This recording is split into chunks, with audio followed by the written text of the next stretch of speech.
Hey everybody, it's Chris, and today I am interviewing Dr. Steven Eisenberg.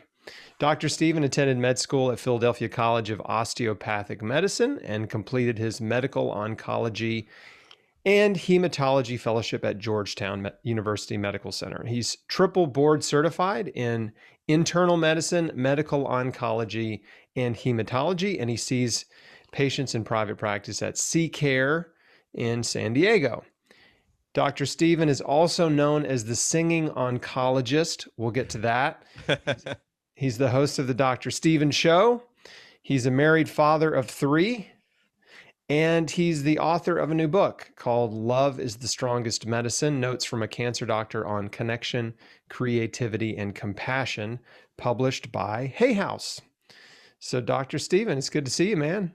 It's great to see you, Chris. Thanks so much for having me. You're Well, awesome. You've been thank an you. inspiration forever. Oh, Ever man. since I met you at JJ's years ago, I said, this guy is what it's all about. You're what it's all Oh, about, thanks, man. man. Well, You and your message are why I became an oncologist in the first place. What you represent, who you are in the world. I'd love to talk about that. But before we do, I have to tell the story of how we met because we were both at this health and wellness conference and with, I don't know, 300 or 400 people or whatever. Yeah. And one night, close to midnight, I was walking back to my room down a hallway next to it. And it was just me and this other guy walking down the hallway. And and one of us happened to just be like, hey, who are you? What do you do? We just kind of started chatting, and you're like, I'm an oncologist. I'm like, oh, I'm a cancer survivor. So then we start talking, and immediately I just felt like we had a really great connection and hit it off. And that was, did I say this already? It was 2015 maybe, or Yeah. it's been some years, and I've Yeah. wanted to interview you since then, and have not for no good reason. And of course we've been following each other online and everything, and now that you've got a new book out, it's perfect opportunity to do it. Yeah, man. Uh, sh- I've been following you for so many years. Chris Beat Cancer, Beat Cancer 365, and the cookbook coming out. It's so exciting. Thank And you. Beat Cancer Daily. What I give your book out to my patients because I'm an integrative functional medicine based oncologist. So I'm like this, functional medicine guy who became a traditional oncologist. So I worked at a health food store in medical school. Everyone was taking no-dose to stay up and study. I was on like ginseng and meditation. So the messages and who you are in the world rang and continue to ring so true for me because we have to fight. I'm preaching to the choir with you. You beat cancer, but we have to use everything we have, man. We have to use everything we have, our mind, our body, our soul, nutrition. That's what love is the strongest medicine is about, is loving yourself in so many different ways to get through the hardest time in many people's lives. Yeah, I'd love to know how you your journey, how you ended up. You went to a school of osteopathic medicine and then into oncology. How did all that transpire? I came from I come from a long line of doctors, and my father is a family doctor. He's retired now, but I would watch him come home from the office, and I'd see him unwind by playing the piano. I'd see him unwind by, he went to art school before he went to med school. So art and medicine were always like these two worlds colliding for me. And I became fascinated with the mind-body connection. How our thoughts and our feelings and music and laughter, how did these things affect our health? And I saw it. I saw how it would help my own father, how he was, the stress was bringing him down, but music would lift him back up. Or, the stress was bringing him down, but they had this, my parents had this little disco room in our house with these disco lights, and I'd see how they would dance to the Bee Gees and the stress would melt away.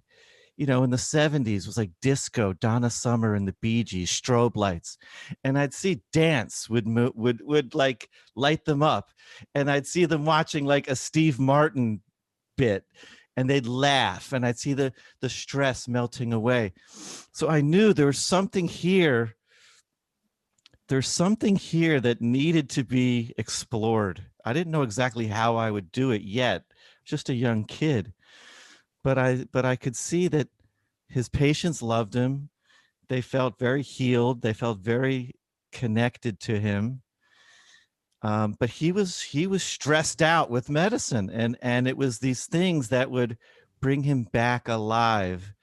That was my first inkling that if I was going to do this, I needed to do it maybe a little differently, like bring in my own creativity. I was always writing songs as a kid. I was always in bands and making up silly songs about,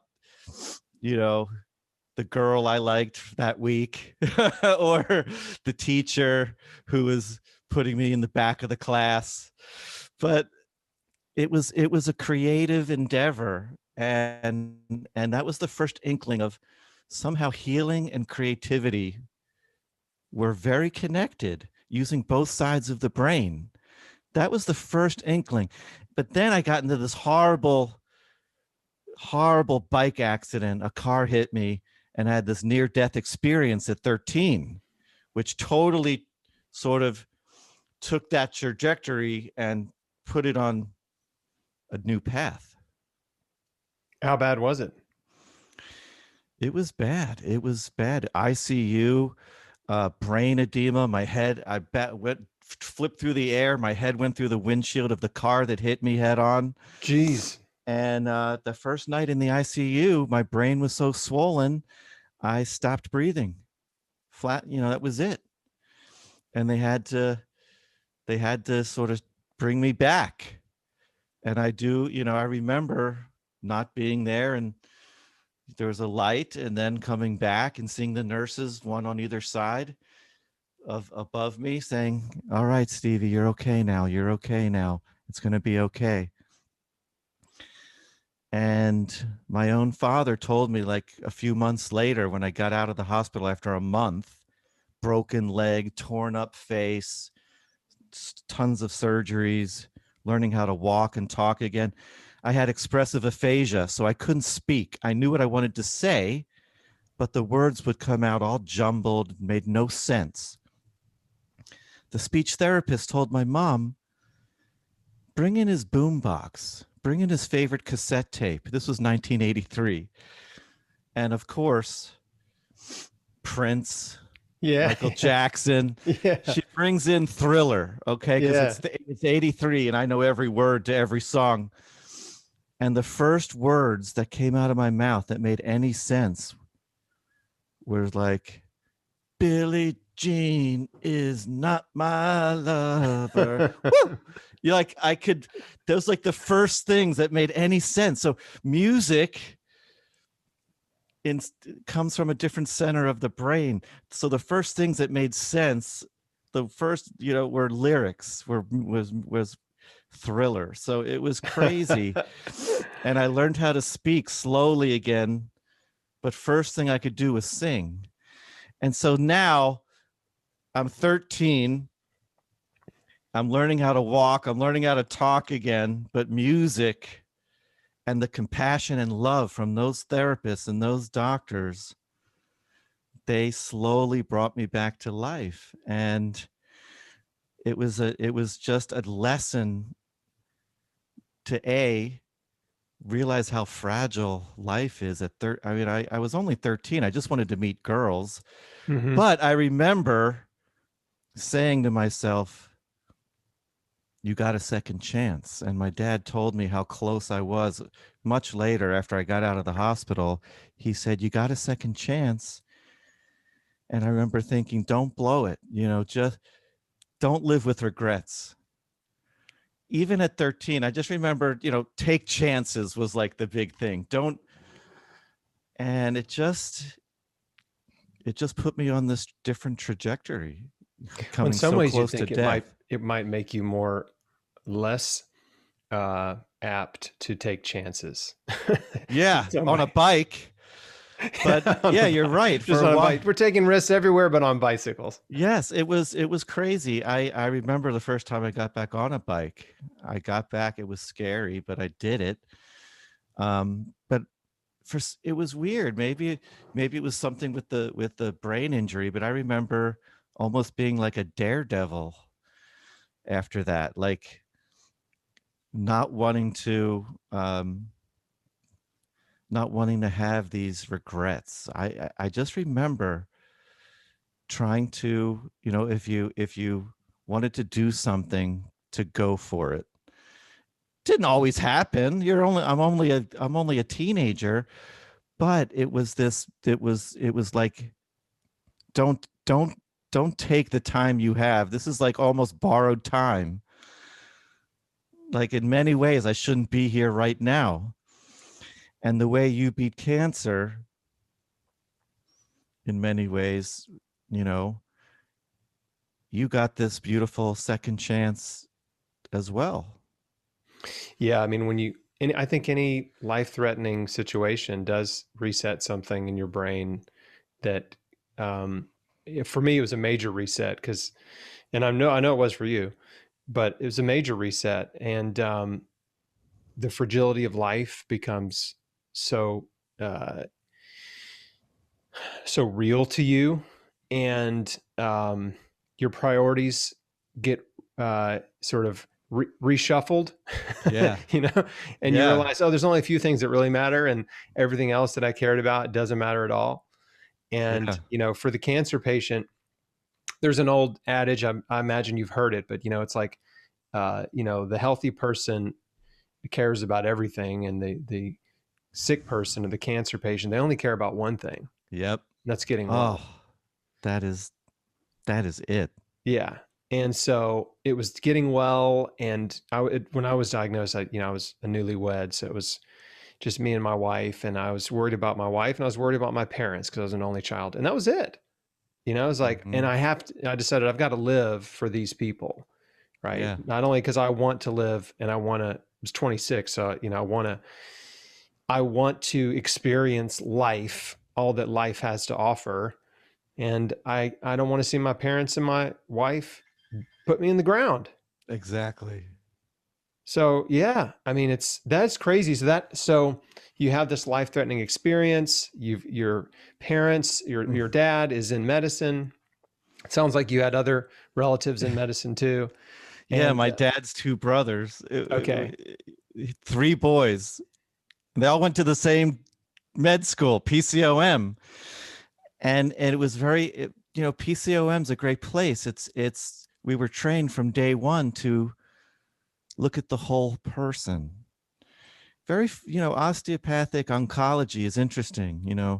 will you explain osteopathic medicine for people that don't Yes, understand the yes. difference between that and Yes, it's the training between osteopathic and allopathic, DOMD, is they're very similar. You take all the same classes, all the same training, but from day one, we're taught you're treating an entire person. You're treating an entire human being, not just a disease. We're also taught um, osteopathic manipulation. We're taught, you can treat back pain. Sure, you can give an Advil, but you can also do some osteopathic manipulation. You can give, like different physical medicine kind of treatments to help.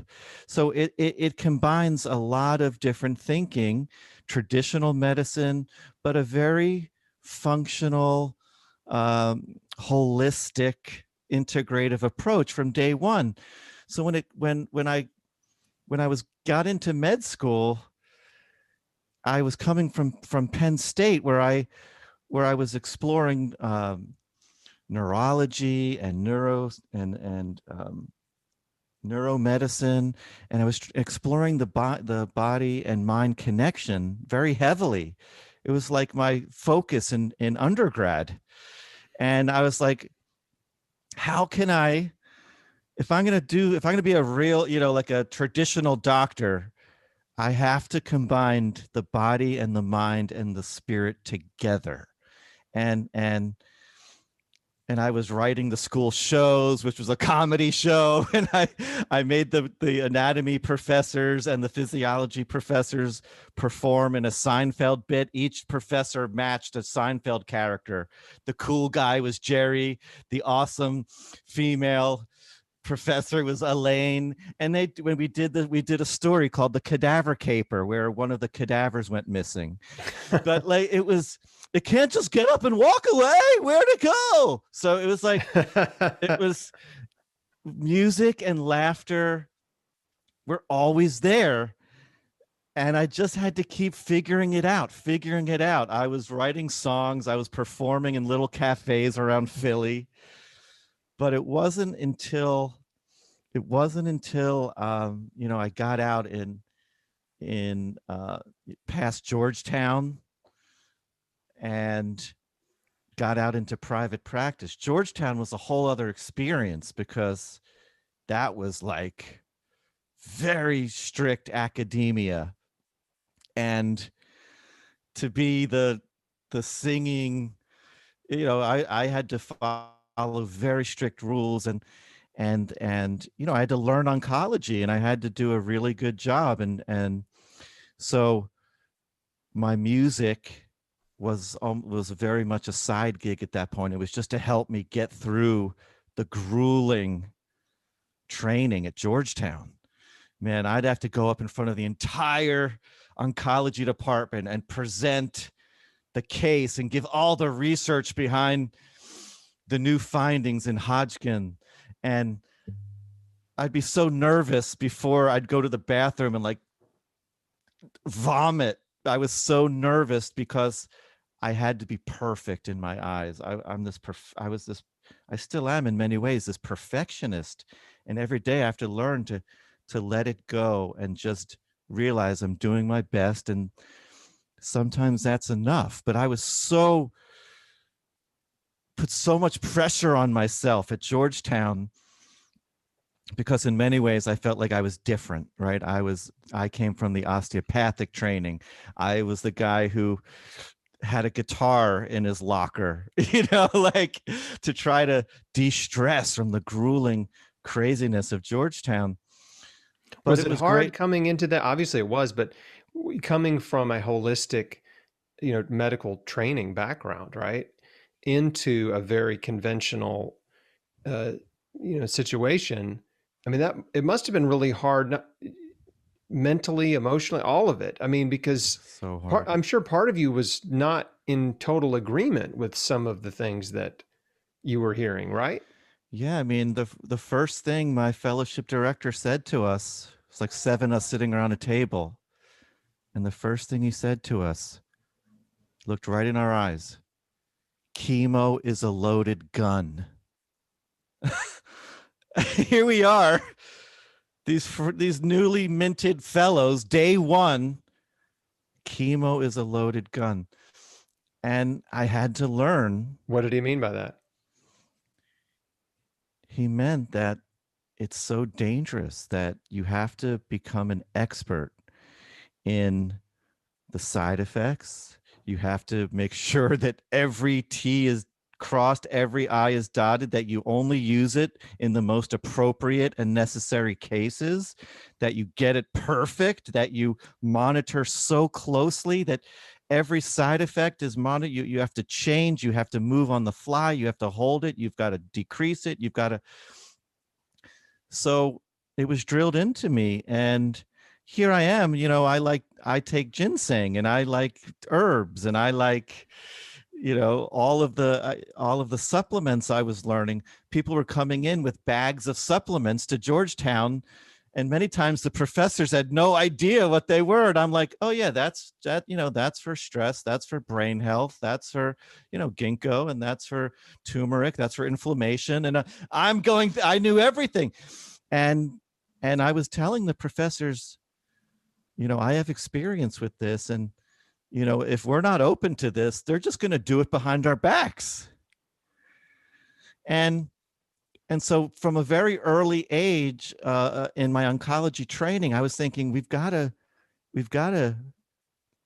have a bridge here.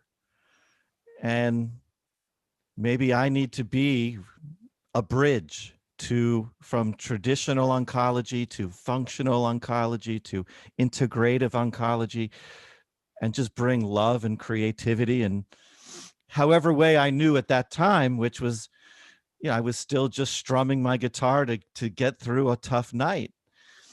And then when I came out, I finally finished Georgetown, and my wife and I took a dartboard at the US and we threw it, and it landed in Southern California. And we're like, I guess I'll call some places in Southern California. We wanted to do something different. That's one way to do it. I grew up in Philly. She grew up in Maryland. We wanted to do something different, and it was hard. We're like, well, we could move. We could go try something completely crazy and different across the country. And we did that, and we ended up in San Diego. And private practice of oncology, another thing I was completely not prepared for, because you don't get classes in go out and beat your competition. Go out and be the most productive young oncologist, build your practice and be number one. You don't have a class in that. And I just wanted to create relationships. What I loved about oncology was the relationships, was getting to know Chris Wark, was getting to know your story, was getting to know your backstory, your family, what was most important to you, and also having the mind and body being part of oncology, having all of that together. So what you're saying right now is so wonderful, and I think when people hear you talk about your philosophy and your approach to medicine, I think they imagine that every doctor is like this. And unfortunately, many doctors are not like this. And I say this often, when I'm cautioning, when I'm trying to help cancer patients make the best decision for them, I often say, you want to make sure that you're working with someone who really has time for you and who is going to know your name if you bump into them at the grocery store.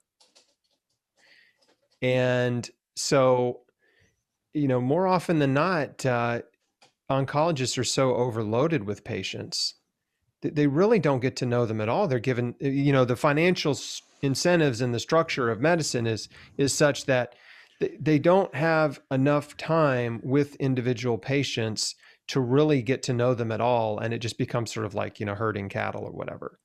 Yeah. And that's so true. And it can't be that way. It can't be that way.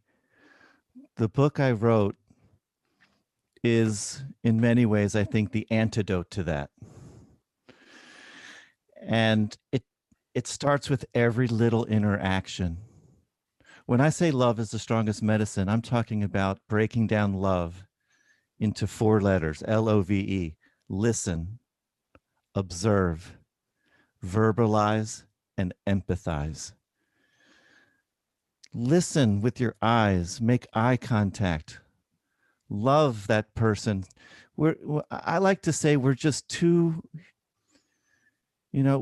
souls in a room having a human experience. I just happen to be in the white coat this day, this go around. And I like to say, treat I like to treat my patients like they're my family. You're my brother. You're my nephew. You're my uncle. And I ask permission. Can I speak to you like that? Like we are related, like we are family. We are family. It's Family. not always, it's, I got all my sisters and me. Right. It's so important. And there's a compassion crisis in medicine. There's a Oh yeah. major compassion crisis in medicine, and burnout is crazy, and burnout is real. And 1 out of every 2 doctors is completely experiencing signs of burnout, and the suicide rate is higher in doctors, female doctors even more. But what's so interesting, Chris, is that the newest data is showing that the more disconnected you are from your patients and your passion for why you became a doctor in the first place, the more predisposed you are to being burned out. Hmm. So it's a paradoxical thing. So I say get more connected, break down the wall, share who you are, share something about yourself. For me, it's the songwriting. And that's what saved me as an oncologist, because I became burned out. I came out to San Diego, I started practice, and I became so focused on making it and being the best, most productive, most having the most successful young practice, making my partners proud of me by building and being productive, that my soul was being sucked away, and my guitar was gathering dust in the garage. And it wasn't until I took the guitar one day, I was at one of my low points. I was just like, you know, hadn't picked it up in months. I said, I'm going to bring it into the office. I just have to. And see, what had happened right before that was I entered a story writing contest from one of my favorite artists. His name's Peter Himmelman. He's a beautiful songwriter. He's Bob Dylan's son-in-law. Anyway, he wrote this song that I loved called Mission of My Soul, that would get me through hard nights back in Philly. And I wrote the contest was write a story of how Peter's music has impacted you. And if you win, you get a grand prize. So I wrote a story about Mission of My Soul, and I called it Mission of My Medicine, and how music and how laughter and music would get me through such hard nights, 3 and 4 in the morning. I'd listen to that song. This is my mission, connect with people. And I won this contest, and the prize was Peter would write a song for you. And he took my story and he made it into lyrics and an original song. And at that point, I was really burned out, Chris. I was having all kinds of headaches and irritable bowel. I just felt horrible. And I was losing my way as a young oncologist. And I heard this song that reminded me of why I became a doctor, why I became an oncologist, what I wanted to be, who I wanted to be in the world of oncology. And the floodgates opened up. I started bawling. I had lost myself, and the song was a big nudge back to my soul. And I started to feel a little bit better day by day. I schlepped in the guitar to the chemo room that day, and I played a few tunes for the people sitting in the chemo chairs. And then I made up a few spontaneous songs about them. I said, Martha, what do you like to do when you're not here? What do you do when you go home? Well, I have my 6 dogs and my 5 cats and my 2 goats, and we're out in San Diego. There's a lot of horse land out here. We got some horses. Martha's gonna ride her horse. She's gonna feed her dogs, and she's gonna get those goats back. She's gonna get those goats back. And so I was starting to write these songs, and I noticed she'd light up, and she starts smiling and clapping along. I saw the nurses starting to smile and clap, and afterwards, Martha said to me, for a moment there, it felt like I was in a little cafe for a few minutes, you know, and it was like a pleasant distraction. And I thought maybe I'm onto something here, you know, and kept working, kept listening to that Peter song that he wrote for me, kept working at it. And then I said, you know what? It's not just about distracting people in the chemo room. I said, maybe I could take it deeper. The way Peter's song changed my soul or reminded me who I was at my soul level, my core soul level, maybe I could do the same for patients. And not only did it start from that point, but it reminded me who I was ultimately going to commit myself to be as an oncologist, that the connection with the human being was the most important thing for me. To listen, to observe, to verbalize, to empathize. You don't want chemo? Great. Let's talk. Let's talk about what other options there are. I know some great naturopathic oncologists. Great. Observe, what's not being said. Because you go in, you need chemo. People shut down. And then they just disappear sometimes. Oh, I didn't like that they said my only option was chemo. And they disappear, and maybe they never get treated. Verbalize from your heart, empathize, really get into the shoes of that human being in front of you. And these were the sentiments in the song. So now I started writing these personalized original songs. I'd ask Chris, I'd say, Chris, tell me about your childhood. What were you like as a little kid? What were your favorite things to do as young Chris at 10 years old? What brought you the most joy? And you'd share a little story with me. And I'd just write some notes down, and maybe a few lyrics come from that. And after a few weeks, there's a song there. How'd you meet your wife? Tell me about, when you first saw her, what was going through your mind? And now these little words and sentiments are coming out. And now, after a week or two, it's a song. And now I'm starting to be creative again. And I'm sharing who I am with the patient, and we're connecting out there. I'm getting to know them at the soul to soul level. Now we're really just two souls having a human experience. It's more than just words. It's happening. I'm learning about them. I'm feeling who they are.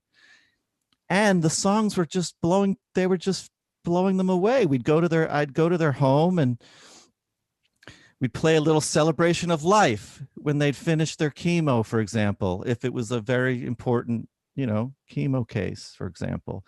Or we would celebrate a scan being completely clear. And we'd go and have a little celebration of life. And these songs not only help the patients, but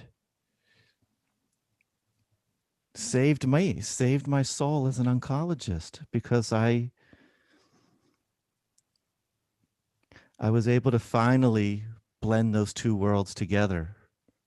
That was the thing for me. And I think anyone can do it. Anyone can do it. And I'm not saying just songwriting. It's not about the songs. It's about the connection. You can sit down next to your healthcare provider, whoever they are, and you can watch a video. You can share what you've been Googling out there in the world, and not have these barriers. So my mission of my medicine became to break down the walls between doctor and patient. I remember seeing that Today Show did a feature on you singing and playing guitar with your patients, which was just so awesome. And I'm sure it's online, right? We could probably link to it below the interview. You just Google doctor tunes into cancer patients' needs. Tunes into, Yes. Jenna Bush, they flew her out, And she followed me around for a day, and we played some songs, and it was great. We sort of followed the origin of a song, and then like some that were already done, and it was a beautiful experience. And I think in many ways that's what ultimately led to this book. So something you mentioned earlier that it definitely reminded me of my experience. I could call it a tale of two oncologists because the first one that I saw was he was obviously very busy, and he made a quick flip through my chart. He told me this is how it's going to be. You need chemo. And when I asked him, is there any alternative therapies available? Just trying to see what was out there. Connect, He, yeah. he quickly shut me down and became very condescending and Mm. really just used intimidation and fear uh, in a way that I think was unconscionable and scared me into chemo. Right? He That's what we scared do me a into lot. it. If you don't do this, you're going to die. Yep. And he literally said, if you don't do chemo, you're insane. Those are the exact words he said. Exact words. And, from there, I made an appointment. I walked out of that meeting in a total state of fear and panic. And, Who wouldn't? yeah, and made the That's a appointment to shame. start chemo in a few weeks or whatever. Yeah. And then during that time, I kind of came to my senses and decided what I wanted to do. And that I wasn't ready to do it yet, and Yeah. I wanted to change my life and do everything in my power to get well. And I just figured, chemo is always going to be available, and let me see if I can help myself. But anyway, I Oh found no, another not just oncologist. anyway. No, this is important. Well, it is. This is so important. It's And true. I guess I the reason I love gloss who over you it is are. because most of my audience knows my stories. Yeah, but right, right, right. but the point of this is that I found another oncologist. You I have went to. and saw a naturopathic doctor, and he referred me to an integrative oncologist, right? Because there's a network, right?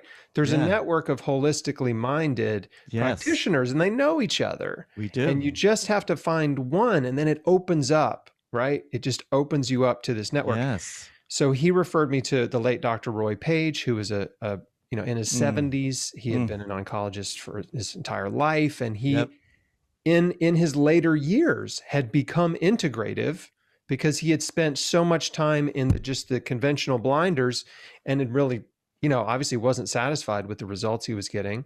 Yeah. That he was doing IV vitamin C. Yep. He was going to China and researching Eastern medicine in his Yeah. 70s. Like he was That's just so cool. voraciously learning and had Yep. really gotten keyed into the immune system and the how important the immune system was to help someone survive and heal. And so anyway, he was just a tremendous blessing in my life. And Yep. that was what you described. He didn't write any songs for me. That's next level. But he But he was so did though. He kind. did in his own way. Well, The song was the song of your soul to soul connection. and there was that. He was so kind and compassionate and caring. And he was just a prince of a guy. And I just remember, he asked me, he out of obligation, he said, well, you have this type of cancer and the treatment that is recommended is this is the treatment. And I was like, well, I don't really want to do that. And he was like, okay. And then he worked with me on my terms. And that to me is That's it. like, you know, that's what every patient deserves is they deserve a doctor that's willing to work with them on their terms. Right. Yeah. Yes, of course. And even more so to be treated with love and mutual understanding, and to be listened to as a human being, not just, oh, there's a Hodgkins in room 5. No. That is the breakdown. That's the compassion crisis that's happening. And it's pretty bad right now. We've gone through such a crazy time. It's really bad. It's really bad. And we've got to, day by day, interaction by interaction, everybody in that little 10 by 10 room, there's a way to connect. There's a way to listen differently. There's a way to listen like that's your son sitting there. And when you love someone for who they are, you start listening to what really matters to them. And that's what Roy did. He listened. That's what he did. He did. And he could observe your body language. And he spoke to you in a way that you felt you could hear. It wasn't fear, it was love. Yeah. Fear is the bottom half of the equation, and fear stands for force, escape, attack, and react. That first oncologist was forcing, making you trying to just escape in any way possible, attacking, do this or die, and just reacting, knee-jerk reaction. Oh, Hodgkin, chemo, ABVD, just reacting, knee-jerk. Yep. And you moved, right. And Roy did the top half of the equation: listen, observe, verbalize, empathize. And so every time we're not connecting, we feel disconnected. When you're connected to someone, especially as a doctor, as an oncologist, you can feel it. You can feel the energy in the room. Or that first oncologist really couldn't feel it. Couldn't. No, he couldn't. It was fear-based. Fear-based. And I think in some ways,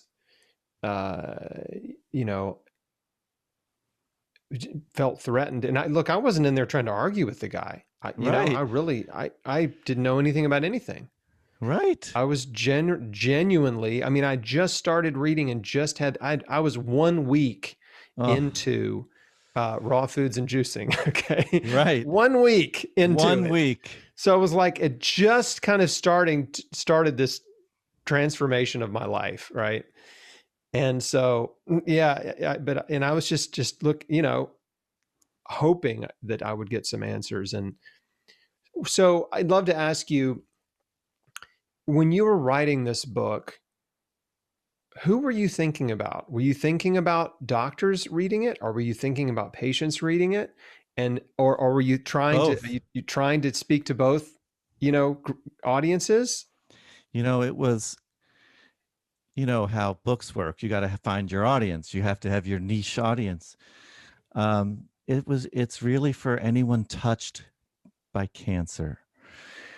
And that's a broad net because we're all touched by cancer.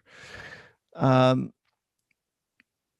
my own story is intertwined in the beautiful stories of my wonderful patients and the connections, and how I had to go through my own journey to get to out the other side, to break on through to the other side. As Jim Morrison said, I had to go through what I went through, but it's a blueprint for med students or young oncology fellows, or just to realize how important the connection and the compassion and the empathy is. But then it's also for just people struggling out there with any illness, that there's hope and that there's love, and that you can find those people out there, this network, this beautiful network of interconnected people who really do want to love you and listen and observe your body language and verbalize from your heart and empathize from the soul. You just have to, sometimes you got to get a second opinion, a third opinion. Yeah.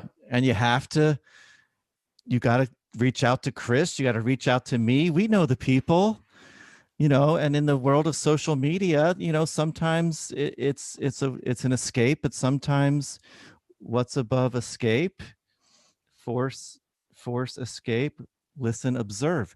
You can observe who's out there on social media, who's really about love and connection.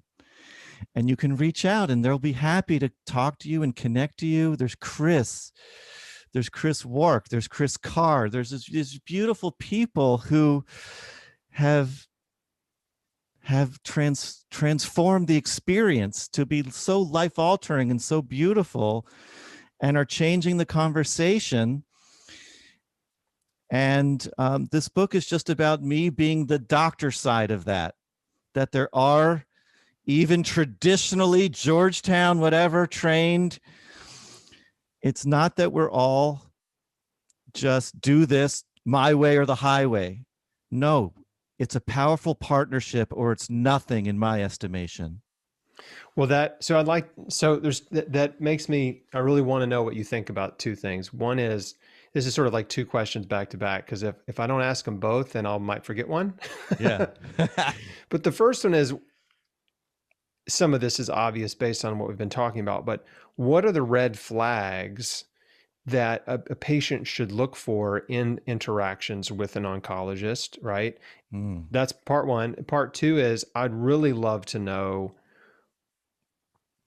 the kind of things that you tell your patients, the heart to heart, the pep talk, just like what you're really trying to get them to understand and believe about themselves and about life and health and healing. Right? I'd love to know those kind of things that you say to your patients. But before you answer either one of those questions, I just want to remark on the fact that you said, get a second opinion or third opinion or whatever. I just shared on Facebook today an article about a woman who was given chemo for 2 years for a lump in her neck that turns out was a piece of a sponge that was left in after lymphoma surgery.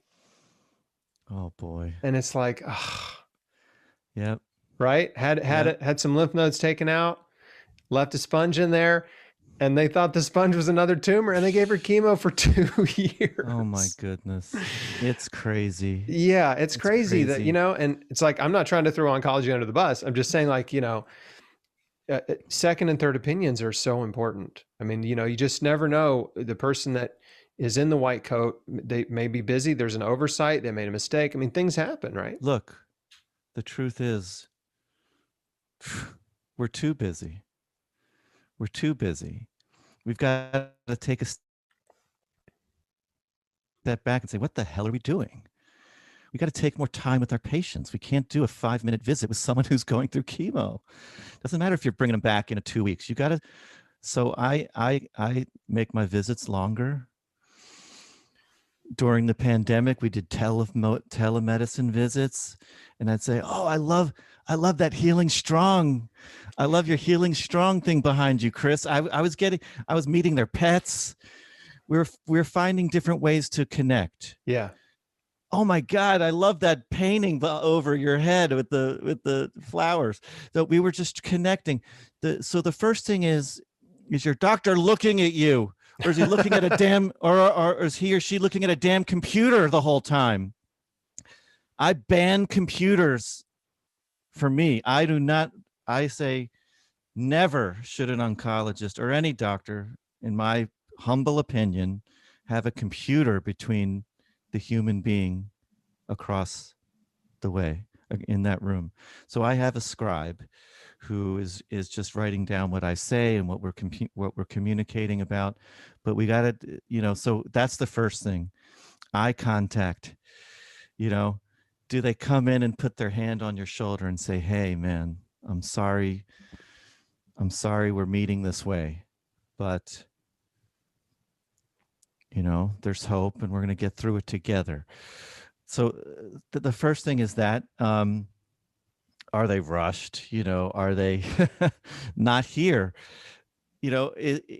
Are they giving you the love that you deserve as their patient, as the reason they're a doctor, as their whole, are they listening with their eyes? Are they observing your body language? Are they observing the energy in the room? What's not being said?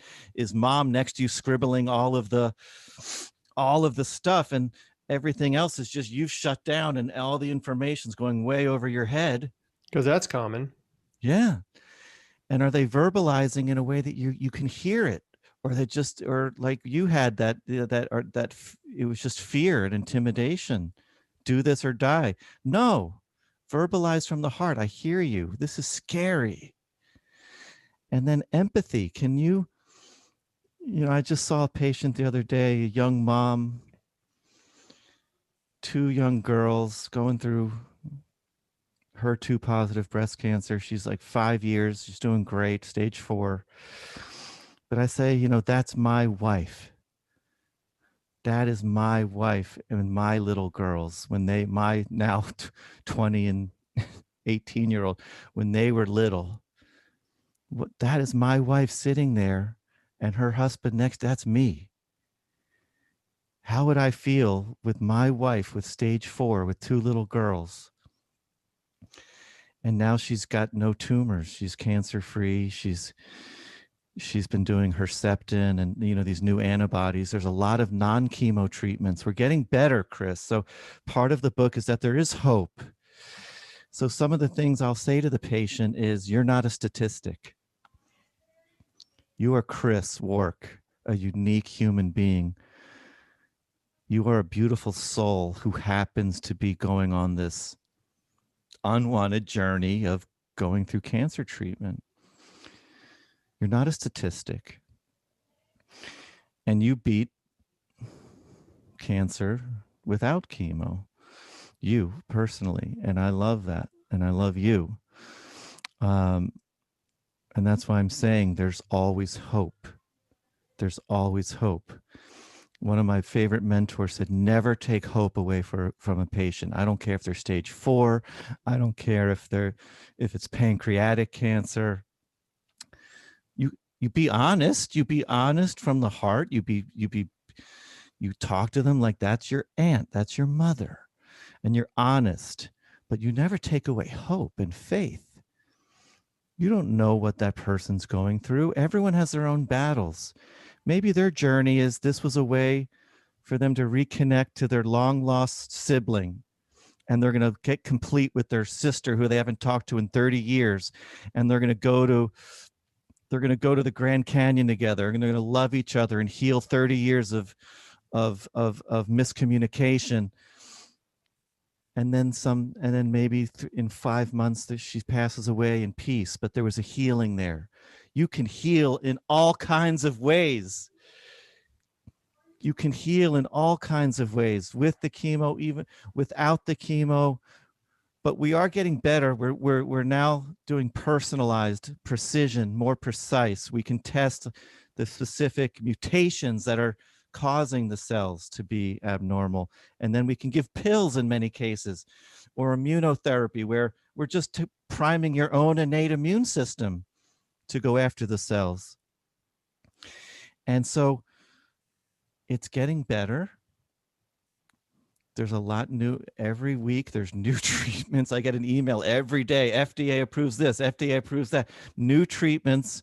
And a lot of it is not the traditional classical chemo that just wipes out all the fast growing cells. We're getting a lot better, Chris. That's encouraging. And integratively too, we have more people out there who are combining traditional Eastern and Western. I send patients to my traditional Chinese medicine practitioners, my acupuncturists, naturopaths. But how do I know? It's because you have to ask. You've got to build those bridges, because otherwise, you know, a lot of times a patient might just disappear. Well, what happened to them? Oh,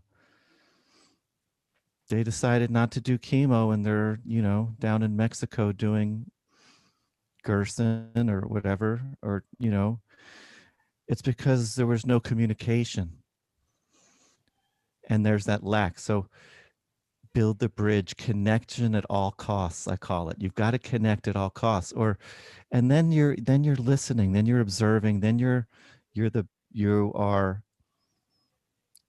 two human beings connected at the soul to soul level. You're wearing the white coat, but everyone's a patient. You're a patient when you were born, you're a patient when you die, and you're a patient in between. How do you want to be treated? And so during the pandemic, my little old ladies were so sad. They said, all I want is my hug at the end of the visit. Where's my hug? So we had to do virtual hugs. We had to do virtual hugs on Zoom. But now we're getting back, we're getting back to real hugs. And, you got to put your hand on the shoulder. You got to show that you really care. and patients feel the energy. And you didn't feel it. That's with the first oncologist, but you certainly felt it with the second. And you don't have to go through it feeling that awful disconnection. You don't. You have the right and the wherewithal. I'm telling you, find someone that you connect to and that you, for lack of a better term, that you can love as a friend, that you can communicate with, that you can share how you're really feeling. If you need to scream, "This sucks," you scream it. And I should be able to hear it and say, "Yes, it does," and hold you and say, "Let's do this together. We're a powerful partnership. You need a break. You need to scream. You need to take a break. You need to just go and do some acupuncture or, juicing. We're going to learn about it. If I don't know it, I'm going to send you to my naturopathic oncologist, and we're going to work together. We got to work together." I love it so much. I just absolutely love your approach. I love how just, That's the love. We have to love our colleagues. yeah. And love is humility is showing love is Humility. staying humble. I don't know everything. It's like we just keep learning and growing and trying to be useful and helpful. And, as a patient advocate and a survivor, I've certainly learned a lot, but I'm still learning every day. I'm still trying to get, do what I do better to encourage people and support them and Me too. bring, Me too. resources and hope to them and practical information that they can use, right? They can put to That's use it. in their life. And I think, you mentioned what you said was so powerful, the advice you got about not taking away someone's hope. And, one thing that I know you understand very well, that I've observed, it's so many patients, cancer patients, are victimized. They're told, there's nothing you did to contribute to your disease. There's nothing you can do to help yourself. It doesn't matter. No, you don't need to exercise. No, you don't need to lose weight. No, you don't need to stop smoking. No, you don't need to change your diet, right? No, you don't need to take supplements. They basically, and when when a doctor tells a patient those types of things, they disempower them. They make them into a hopeless victim. And that person, they're just basically told the only thing you can do for yourself is show up to treatment. That's all the power you have, is just show up. And to me, that is malpractice. I mean, it really is just so deeply distressing, and disturbing that patients are going through, are in those kind of relationships with their doctor. And I feel like my biggest mission is to restore a patient's power to them, to help them understand that your choices matter. Like, the choices you make every day can mean the difference between survival and death, right? You're not Yep. a powerless victim. And No. now's the time to, hey, let's own up to our mistakes and our flaws and our failures and not beat ourselves up about it, but let's just get real and let's identify the things in our life that are maybe contributing to disease and replace them with things that contribute to health. Yes. These are the things you can do. And I often say healing happens at home. It happens Yeah. between the treatments, What do you between the do when you therapy. leave? What do you do when you get home? What do you do when you're not here? Yeah. And it's huge, right? What they're It's doing when they huge. leave. It's And there's huge. only so much Sleep. you can do. Sleep is important. It's huge, right? Sleep, I mean, huge. Exercise, huge. The food they put in their mouth is huge. yes, I give them, look, I tell them there's 3 people you need to know. You need to get to know. There's Chris Wark, there's Chris Carr, and there's Leanna Warner Gray. You gotta, it's my trifecta, I call it, of what else can I do? Every single patient says, "What else can I do?" And I go, "Let me tell you about my trifecta." See, that's amazing. That they want to, patients Every want, patient says, "What else can I do?" And yeah, that's when I say your mind and your body and your soul have to be our biggest ally in the fight. yeah. When Because do someone you think says, "What else can depression? I?" When they Yeah. say, "What else can I do?" I think instinctively, most people when they're in trouble, they want to take some action, right? Yes. They want to help themselves. They want to work, help get themselves out of a mess.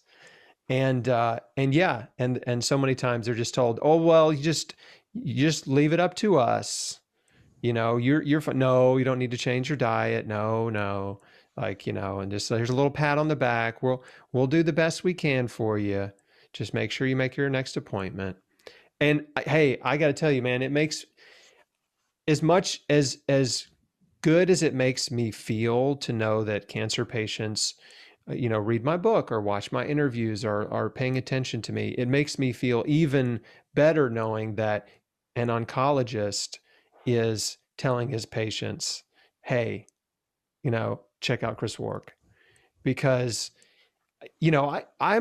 I've written some pretty pointed criticisms of the oncology industry in my book, and for you to be a doctor who's not afraid of those criticisms at all, who's completely comfortable with the fact that yeah, there's flaws in the industry and there's limitations and gaps and risks and pitfalls.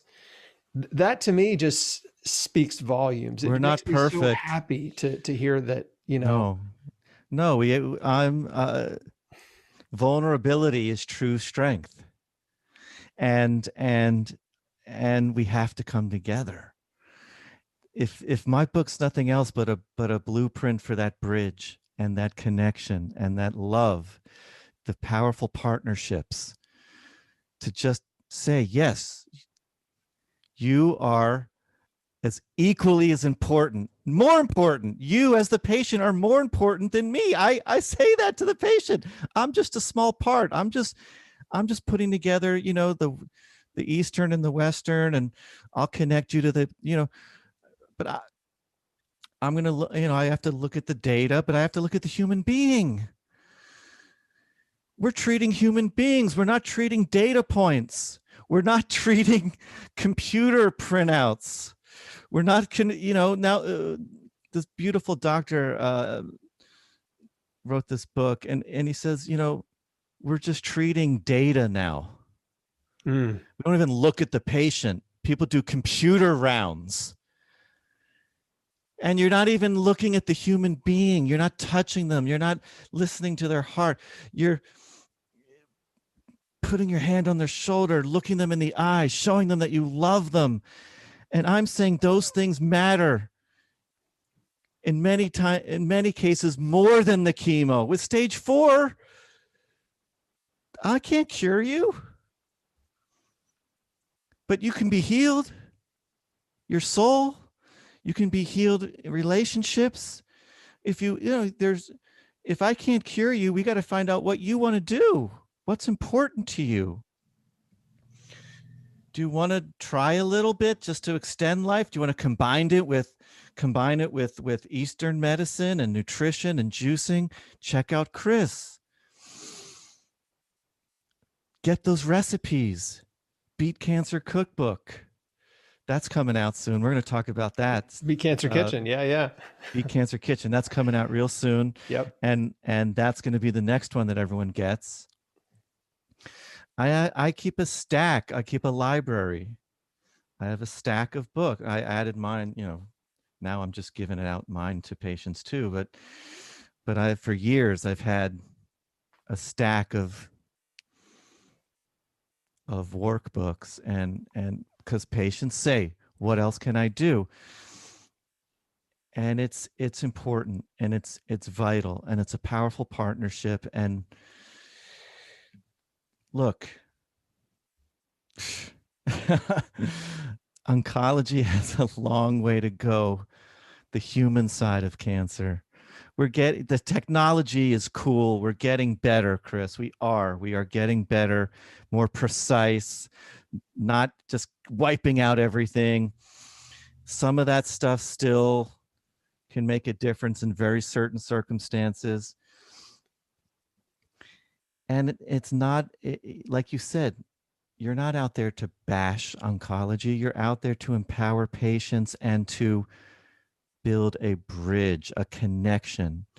And if you and I can do that, that's the first step. We're That's the doing first it. step. We're doing it right now. We're We doing we it. did it. We did it 5-6 years ago, and we're doing it right now. And that is what love is about. That is connection. That's listening, observing, verbalizing, empathizing. That is being two human beings, two souls going through a human experience. The white coat, the white coat is not the be all end all. It's the human being sitting in front of you. The white coat is just a tool, is just a small part of the journey. But the patient is in charge. I say, I'm just a quarterback. You're the team owner. Us winning the Super Bowl, look, I'll be Brady. I'm older. I'll be Brady. I'll be Tom Brady. But I'm just the quarterback. You own the team. I'm going to hand off to the naturopathic oncologist. I'll get the ball back since I'm the quarterback. Okay, you're the team owner. What's the next play? You want to hear about some more, traditional data? What do you want to win? Let's win the Super Bowl. That's cancer free. There's many ways to that. There's many paths to that. If you're stage 4, miracles can happen. Never take away hope. But in many cases, we're going to bring love and peace and compassion. And even you can transition with a life limiting illness. You can still transition with peace in your heart and healing in your soul in so many ways. And that's why I believe so much in hospice, the angels on earth, and comfort and peace for those who we can't eliminate every last cancer cell. And you can heal so many other aspects of your life and your health by nutrition and meditation and all the things you talk about in Beat Cancer Daily and Chris Beat Cancer and Beat Cancer Kitchen. Not only will it help with cancer prevention as well, but it will also help with everyday health. And so you don't get a second cancer. You don't get you don't get metabolic syndrome. These things are just good too, just for your general health. Read Chris's work as a way to prevent from ever getting cancer. I'm all about prevention. We got to catch it early. Preventing it is also beating it. Yeah, exactly. Right. And so many cancers are preventable. So many. It's crazy. I mean, how many are related to diet and lifestyle factors and environmental factors? Many. But you have to be proactive. You really have to, you got to educate yourself. You got to read. You got to understand what you can do to help yourself. And then you got to make changes in your life. And sometimes those changes aren't very easy, right? It's not hard to give up your favorite bad habits, right? It's very, very difficult. It is worthwhile. One step one day at a time, one little swap. Yep. Right? One little swap at a time. You Yep. don't have to do this whole, little substitutions. Like our friend BJ Fogg says, those tiny little changes each day add up. So if you just make one little step, 1% today, over a year, it's 300%. It's more. I actually have a page in Beat Cancer Daily called "Small Change Adds Up." Yep. And it's exactly that same strategy where it's just, don't neglect changing the small things. Yep. And all those little changes you can make in your life over time add up to a big change. Yep. Right? All that little stuff, it just compounds and it adds up. And so make the big changes, of course, and then work on all the little stuff, work your way through it. And these are things anybody can do. And the most powerful things that a person can do for themselves, most of them are free. They don't cost you anything, right? It's just exercise, forgiveness, faith, eating healthier. Yes. Right? These are things, fasting. These are things that don't cost you any money. They only cost you maybe a little time and a decision to do them. And those are the things that are so powerful. And yet the least talked about in medicine is the changes that a patient can make to help themselves. No. You know Dr. And Pamela Weibel? I do. Okay. I Yeah. do. Yeah. Love her. She's awesome. I've interviewed her. I don't know if you've interviewed her, but Not she's yet, but I will. she would be great, because she's got a very different approach to medicine, and just she's very keyed in on, the physician suicide epidemic, and she tracks every single one. And it's like, I mean, this is her mission in life, is to Yeah. prevent physician suicide and to change the industry from the inside out so that it isn't sort of just creating um, burned out sort of zombie doctors. That's what I talk about in my book, that I became one. And it took a patient named Flavie. I walked into her hospital room one day completely burned out. She's 85 years old, stage 4 lung cancer. She's in there. She had a little she told me when we first met, she goes, "Listen, doc, smoked her whole life. Listen, doc, I'm going to do the chemo just a little bit. My daughters want me to do it.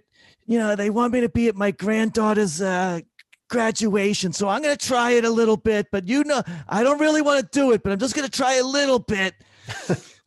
And I said, "I love, you're great. You got so much spunk." She was a dancer in Vegas in her younger years. I walk into the hospital room. This is right before I, entered that story writing contest. I was a zombie. Walked into her room. She had pneumonia or something from chemo complications. "How you doing, Flav? Good morning. Good to see you." She looks at me. "Hold on a second. Forget about me for a second. How the hell are you, kid? Because I got to tell you, you look like crap." She's got 6 months to live. I said, "What do you mean, Flav? I'm fine. I'm here for you. I'm doing my rounds. I'm fine." Fine. I was fine. Frustrated, insecure, neurotic, and emotional. I was fine. And so she goes, "How the hell you going to take care of all of us if you can't take care of yourself, doc?" She called me out.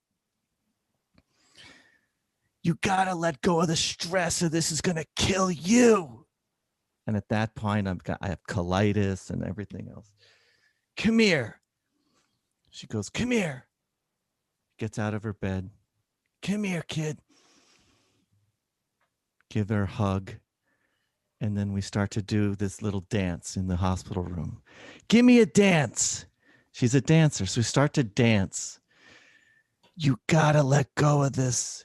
You don't have to be perfect. Just be who you are. Be the doctor you've always wanted to." And now her mission in her life, for the time she had left, was to make sure I was okay and that I was going to be the doctor that I wanted to be, that would bring love to cancer patients.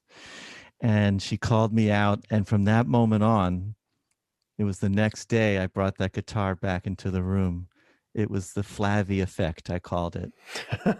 Wow. And that story's in the book. And that led to the songs, and that led to eventually the book. And so my patients in so many ways saved me, and they've taught me more than I could ever teach them about living, about being a good human, a good father, a good husband, a good doctor, just a human being, that connection.